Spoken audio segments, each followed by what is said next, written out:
Boa noite a todos, sejam bem-vindos a mais um Evangelho no Lar.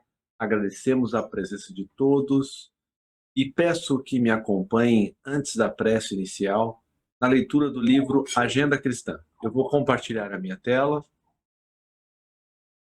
e minha filha faz questão de passar atrás da câmera.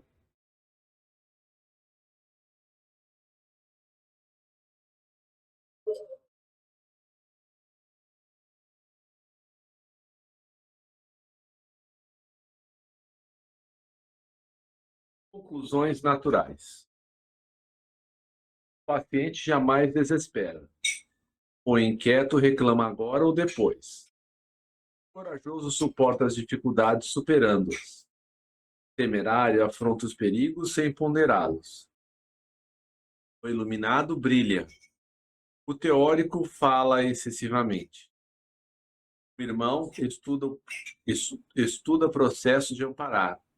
O adversário observa os recursos de ferir. O homem comum ajuda conforme as inclinações. Então, auxilia sempre. Prece inicial. Nosso Pai, na terra e no céu, sagrado é teu nome. Seja feita a tua vontade conosco como no espaço. Dai-nos do teu pão suficiente para o dia, Senhor. Em tua compaixão, perdoai-nos e alargai-nos nossos corações, para que perdoemos uns aos outros. Guia-nos para ti, Senhor, e dá-nos tuas mãos em nossas trevas, pois teu é o reino e em ti estão nosso poder e realização. Amém. Rogamos ao Senhor Deus Todo-Poderoso enviar-nos bons espíritos para nos assistirem, afastar aqueles que possam induzir-nos ao erro e dar-nos a luz necessária para distinguirmos a verdade da impostura. Afastai também os espíritos malfazejos, encarnados ou desencarnados, que poderiam tentar lançar a desunião entre nós e com isso desviar-nos da caridade e do amor ao próximo. Se alguns procurarem penetrar nesse recinto, fazer que não encontrem acesso em nossos corações. Bons espíritos, que vos dignais em instruir-nos, tornai-nos dóceis aos vossos conselhos, afastai-nos de todo pensamento egoísta, de orgulho, de inveja e de ciúmes. Inspira-nos a indulgência e a benevolência para com os nossos semelhantes presentes ou ausentes, amigos ou inimigos. Fazer, enfim, que pelos sentimentos que nos animarem, possamos reconhecer a vossa salutar influência. Dai aos médiuns que encarregardes de nos transmitir os vossos ensinamentos, a consciência da santidade do mandato que lhes é confiado e da gravidade do ato que vão praticar, a fim de que o façam com o fervor e o recolhimento necessário. Se estiver entre nós pessoas que foram atraídas por outros sentimentos que não do bem, abre seus olhos à luz, Senhor, e perdoai-as como nós as perdoamos se vieram com intenções malfazejas. Pedimos especialmente aos sagrados espíritos da luz, aos nossos guias espirituais, para nos assistirem e velarem por nós neste ato. Assim seja.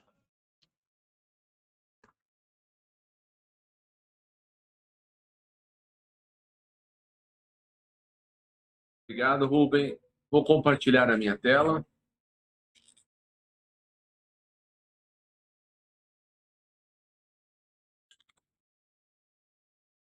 Espírito e Matéria, Livro dos Espíritos, pergunta 21. A matéria existe desde toda a eternidade como Deus ou foi criada por ele em dado momento? Só Deus o sabe. Há uma coisa, todavia, que a razão vos deve indicar. É que Deus, modelo de amor e caridade, nunca esteve inativo.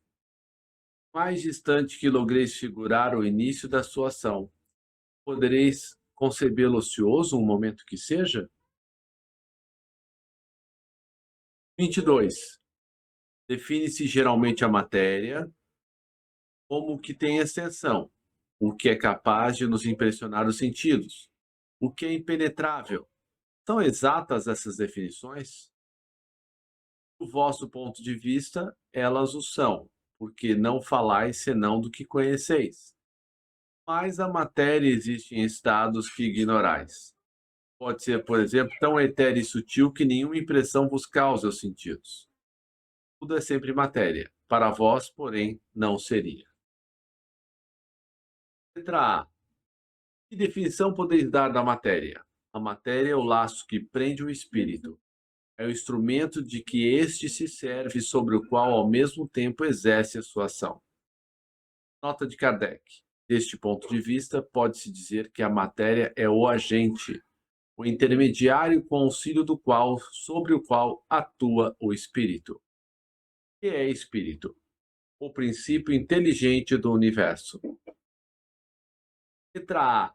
Qual a sua natureza íntima do espírito? Não é fácil analisar o espírito com a vossa linguagem. Para vós, ele nada é por não ser palpável. Para nós, entretanto, é alguma coisa. Ficai sabendo, coisa nenhuma é o nada e o nada não existe. 24. É o espírito sinônimo de inteligência? A inteligência é um atributo essencial do espírito. Uma e outro, porém, se confundem num princípio comum, de sorte que para vós são a mesma coisa.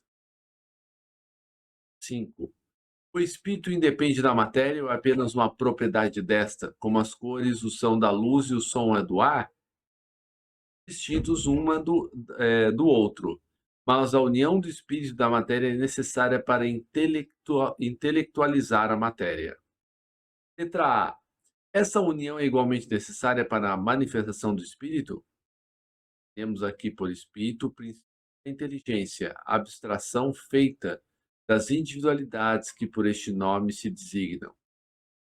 É necessária a vós, porque não tendes organização apta a entender o espírito sem a matéria. A isto não são apropriados os vossos sentidos. Vou parar por aqui. Comentários? O que nós podemos depreender aí, né, Fred, que o consórcio espírito e matéria é crucial, né, para o desenvolvimento de um ser senciente, né, o que podemos definir como inteligente.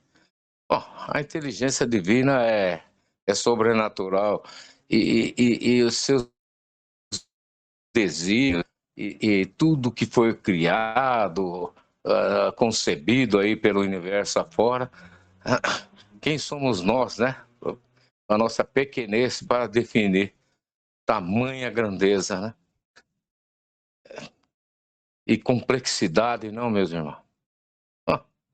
Vamos seguir dentro, como dizia certos espíritos, avatares de espíritos. Aqui, quando nós estamos na vida material aqui na Terra, nós estamos rastejando, né? Como os répteis. Mais ou menos nesse nível, talvez, que a gente esteja. Bem próximo ao solo, né? Olhando para as estrelas, né? Como sempre os humanos o fazem, né?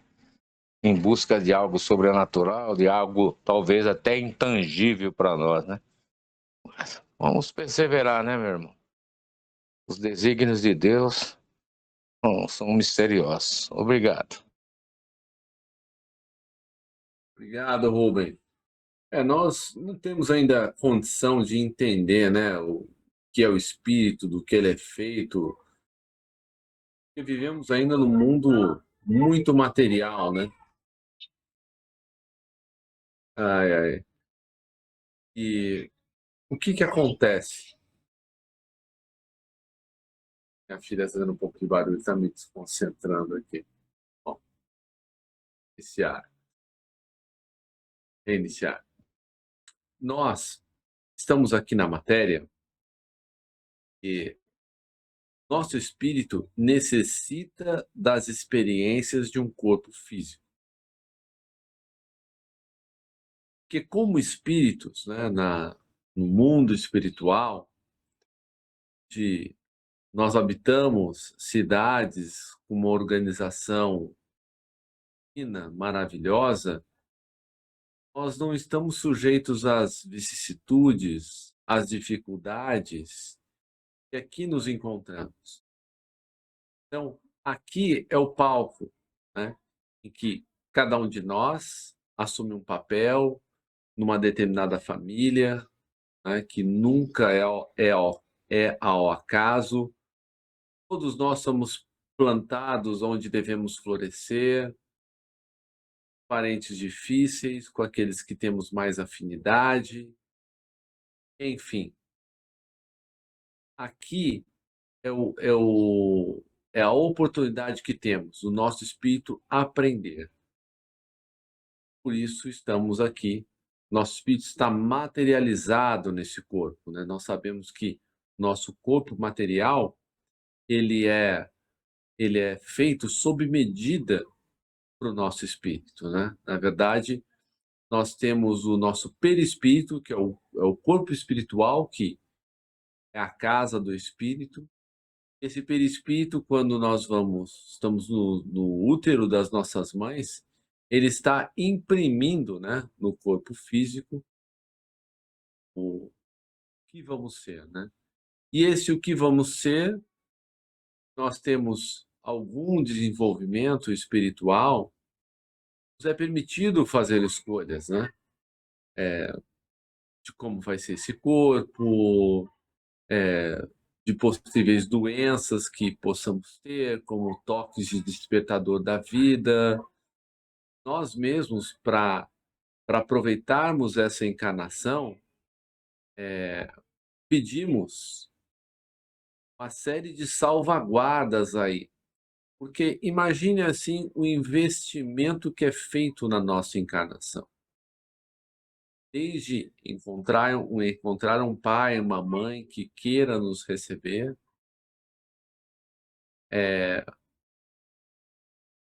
que vamos trabalhar, quais são as nossas principais dificuldades que vamos explorar nessa vida. É por isso que eu estava ouvindo uma palestra da Lúcia Helena Galvão, a Nova Acrópole. Ela fala muito sobre filosofia prática, né? Então ela diz que a gente vem na vida uma espécie de um cartão cifrado. Nós atraímos coisas, situações, são feitas sob medida para nós, né?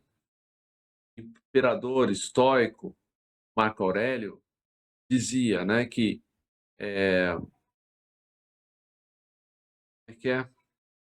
nada acontece ao homem que não seja próprio do homem, ou seja, querendo dizer que todas as nossas dificuldades, elas estão aí para nos fazer crescer, né? E nós vivemos uma sociedade da busca do prazer a todo custo, né? E de evitar a dor a todo custo. Uma sociedade hedonista, né? E eu tenho ficado assim muito admirado com o Viktor Frankl, né? Que foi aquele médico judeu, neurologista, psiquiatra, e foi para os campos de concentração, né? Ficou 3 anos vivendo num campo de concentração, perdeu a maior parte da sua família, a não ser uma irmã que conseguiu fugir para a Austrália, a esposa grávida, enfim. É interessante que antes dele ir para o campo de concentração, ele já tinha uma missão muito delimitada, né? De ajudar as pessoas na parte mental.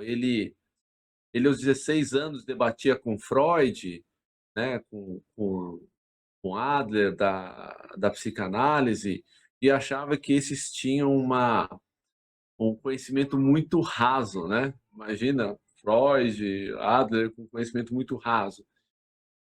Envolveu a logoterapia.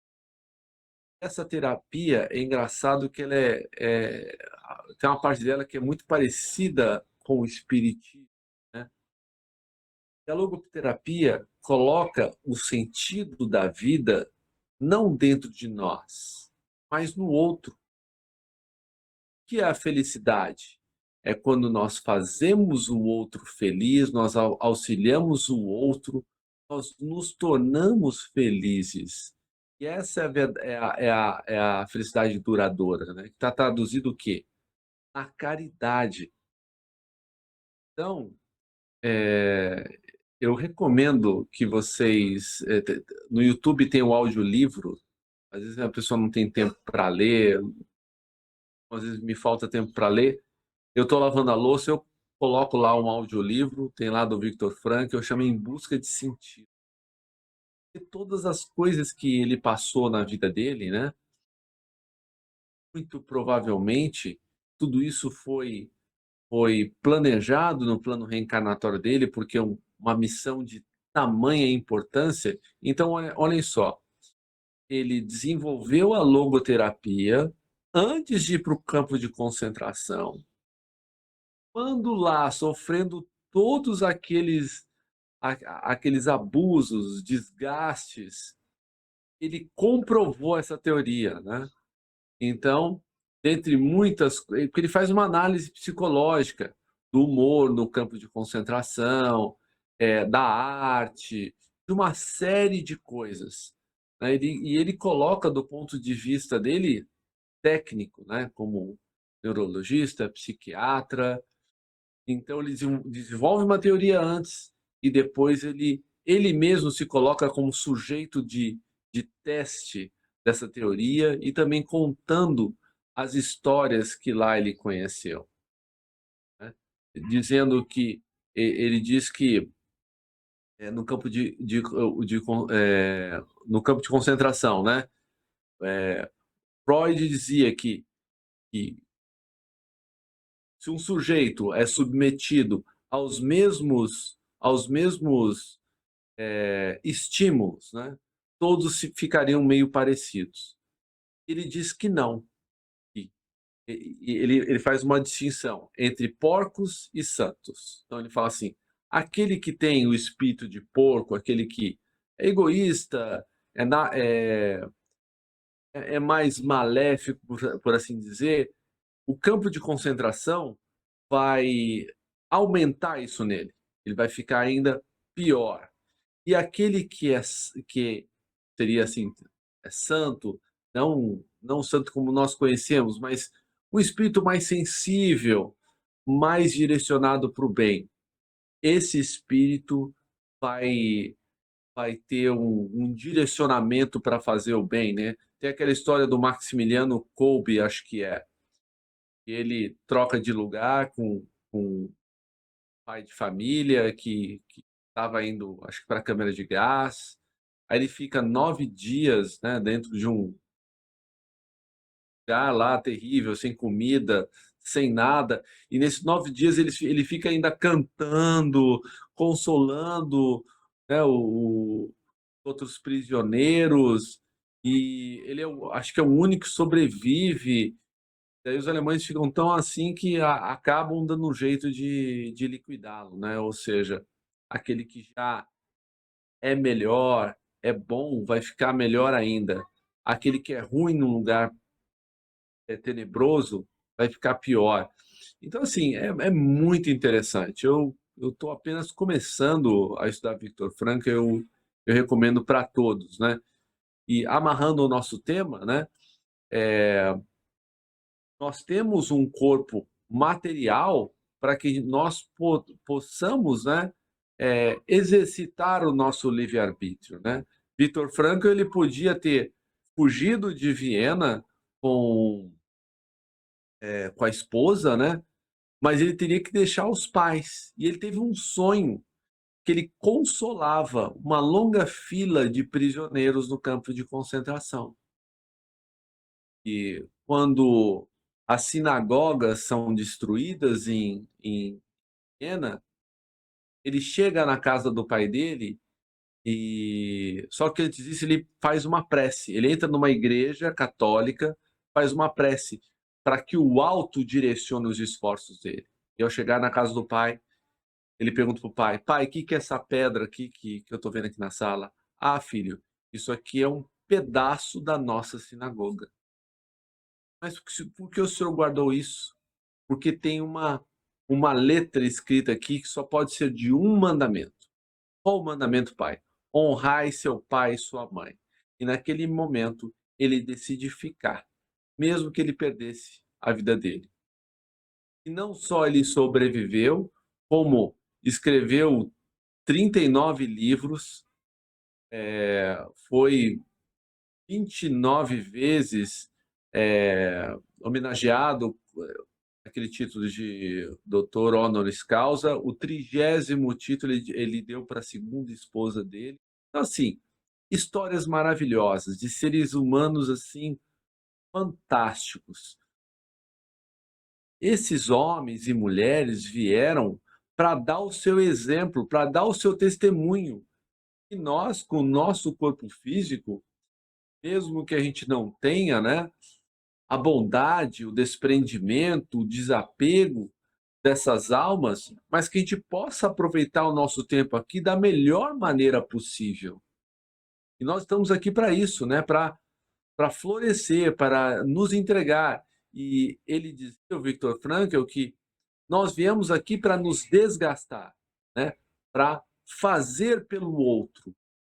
Veja, o que é a depressão, o que são os males da alma de hoje? As pessoas só querem as coisas para si, as pessoas só querem aproveitar a vida. Isso leva o quê? Ao tédio, à desilusão. Agora, quando você se entrega para auxiliar o outro, aí você não tem tempo de chorar, como diz Joana de Ângeles. Rubem, hoje disparei igual a matraca falando. Por favor, seus comentários. Então, Fred, você vê os desígnios de Deus, né, ter preservado esse grande homem, né? Esse homem altamente evoluído que sobreviveu a esse circo de horrores, né? Nesse período insano da humanidade, né? Que foi essa guerra terrível. Olha, um testemunho como esse, né? É irrefutável, né, Fred? E minhas amigas. As experiências que esse homem amealhou aí nessa convivência com seus pares ali, seus conterrâneos, naquele suplício, né? E nós também sabemos, Santo, que não foram só os judeus que passaram por esses campos de concentração. Os ciganos também foram lançados nesses campos de concentração. Os testemunhas de Jeová que se recusavam a pegar em arma, né? Também foram levados para campos de concentração. E vai se saber mais quantas outras pessoas, né, que ali passaram por esses horrores. É claro que para tudo há um propósito, né? Eu creio que esses nossos irmãos, desculpe mesmo, fizeram enormes resgates. Meu Deus. É difícil. Quantos resgates, não, Fred? Analisa, eles calculam que 6 milhões morreram, né, nessas condições terríveis aí. Vai se saber se não for até mais. Bom, o que podemos fazer? A humanidade, pelo jeito, não aprendeu quase nada, né, a respeito desses horrores. Haja vista que não acaba, né? Guerras sendo iniciadas aí por todos os cantos, revoluções sangrentas. Não há é um desrespeito, né, à criação divina, né, que é o corpo material que nos foi dado, né, para que nós pudéssemos evoluir, né? Mas o que fazer? Esse é o planeta que nós estamos. E quiçá nós alcancemos aí um planeta mais agradável, como disse o nosso amigo Platão, né? O ser humano sente náusea existencial, né? Quando sobrevém à sua mente cenas de uma vida mais, uma vida melhor, num mundo mais agradável, né? Nós já passamos por situações mais agradáveis, mas às vezes por alguma queda viemos parar aqui novamente, e assim sucessivamente, né? Parece que é um círculo vicioso, né? Mas o que podemos fazer, né? É cumprir com as nossas obrigações aqui, fazer nossa reunião, como nós sempre fizemos, e pensar positivo para que, né, haja paz nesse mundo, concórdia, fraternidade, caridade, né? E com isso nós saiamos dessa condição horrível, né, de planeta de expiação e provas, não, meu irmão? Obrigado. Obrigado, Rubem. Rosângela, Roseli, querem fazer alguma parte aí? Querem falar alguma coisa? Não, Fred, Não, obrigada. Fred, obrigado, viu? Vamos então fazer agora a parte das nossas vibrações, agradecendo, já que estamos falando do corpo físico, né? Cada um de nós tem o corpo físico que precisa, evidentemente, muito mais do que merece, e todos nós imploramos para reencarnar, sem exceção, prometemos mundos e fundos para que tivéssemos essa oportunidade. Então, primeiramente, agradeçamos ter esse corpo físico, por estar inserido nas famílias que necessitamos, nos lugares onde devemos florescer. É uma luta diária, lutarmos contra o nosso próprio egoísmo, o nosso orgulho, a nossa vaidade. Às vezes eu percebo, falo, nossa, hoje eu pisei num tomate bonito. Mas é assim, a todo dia nós temos uma oportunidade de nos melhorar. É por isso que Santo Agostinho, na pergunta 919A do Livro dos Espíritos, ele fazia aquelas perguntas, né? Se ele fez o mal nesse dia, se alguém tinha algum motivo de queixa dele, se ele fez todo o bem, e todo o bem na maior extensão possível, que nós possamos colocar essas nossas reflexões para que, no dia seguinte, possamos melhorar um pouco que seja.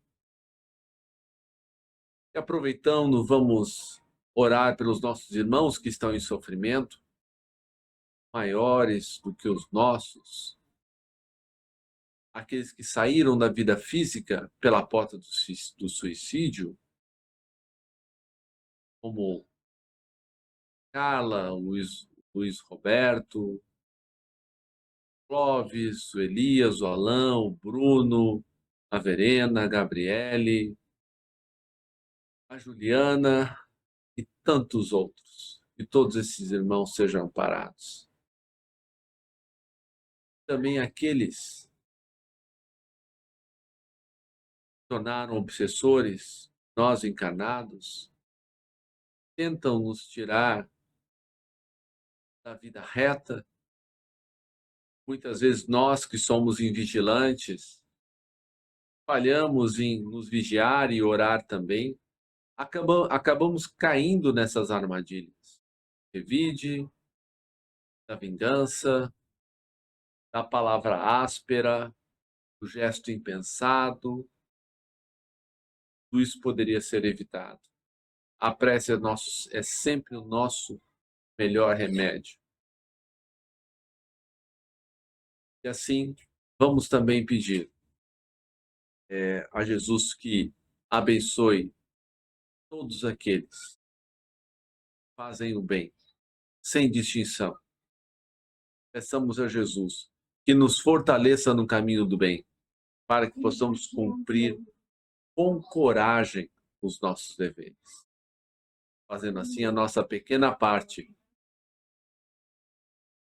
o reino de regeneração que Ele nos prometeu, mas que começa no coração de cada um de nós, os nossos esforços diários para nos tornarmos melhores. Que assim seja, graças a Deus e graças a Jesus.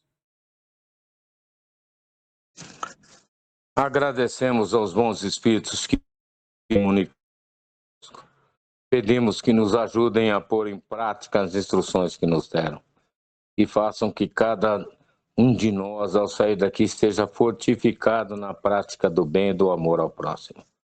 Desejamos igualmente que essas lições sejam proveitosas para os espíritos sofredores, ignorantes ou viciosos, que puderam assistir a esta reunião e para os quais suplicamos a misericórdia de Deus.